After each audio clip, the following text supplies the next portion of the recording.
Mackenzie is microwaveable.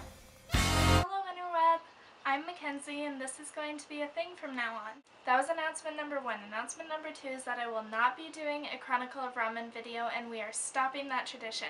So from now on expect to see random vlogs paired with random recipes and you'll be okay with it. Announcement number 3-ish is that I do live in Aurora, Colorado, but I'm not going to talk about the Aurora shooting because those of us who live in Aurora have had a really sad and depressing weekend, and we need something light and distracting, so here is my light distraction.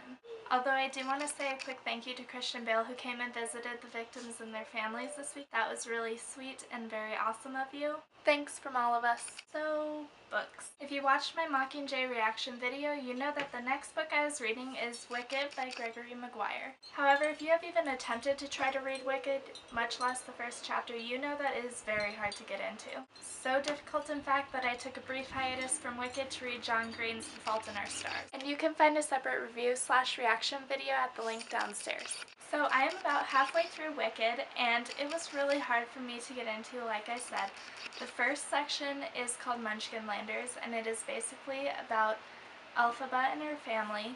Elphaba is going to eventually become the Wicked Witch of the West. It's about her childhood and coming into being and how she grew up and how her parents and her nanny felt about her, how they helped her deal with having green skin and being this creature with razor sharp nails and teeth and not normal. This book has kind of a religious angle and a political angle, and it was kind of hard in the beginning to actually have that established. After the first part is over, we go into the second part, which is called Gillikin, and it gets really good after that. That's where it gets more like the play, because the second part is where they're all going to boarding school. So the first chapter of the second part is from the perspective of Glinda, and you really kind of get into her mind and her way of thinking about the situation, and then it goes to another person, and then another person, and it's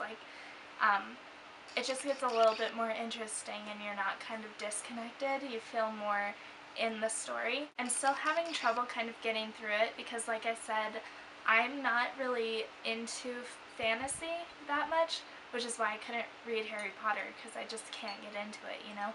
And I'm really impressed with myself that I actually got through halfway, because I have trouble relating to things that aren't set in reality. The thing that I don't like about Wicked in general is how different they made the play from the book. I am one of those purists who's you have it in writing, you can do it exactly as it says, even if you have to cut things. You just don't change things if they're written. I get so upset with that. When they changed the end of My Sister's Keeper, I was pissed off so bad. But they really made the play very light and humorous and friendly, and the book is not.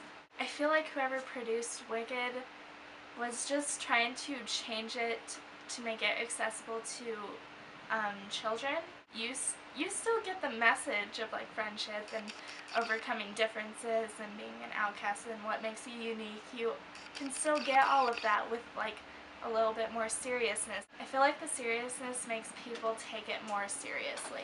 So I'm going to finish reading this one, but I don't think I'm going to read the other ones in the series. If you didn't know, there are 2 other books in this series. You have Wicked, and then you have Son of a Witch and A Lion Among Men. I'm not that into it. I can't keep reading if I'm not into it, but I don't want to leave this book unfinished. I have that kind of OCD where I can't just leave it unfinished. I bought 9 books in one weekend, and I really want to read them, so I want to move on.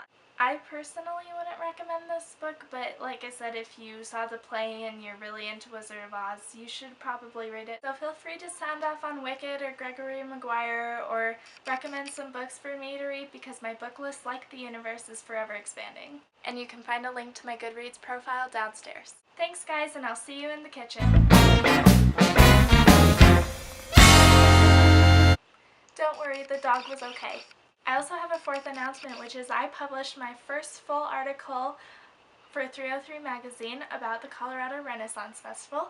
So if you want to read it, there will be a link down, and I hope you guys enjoy it.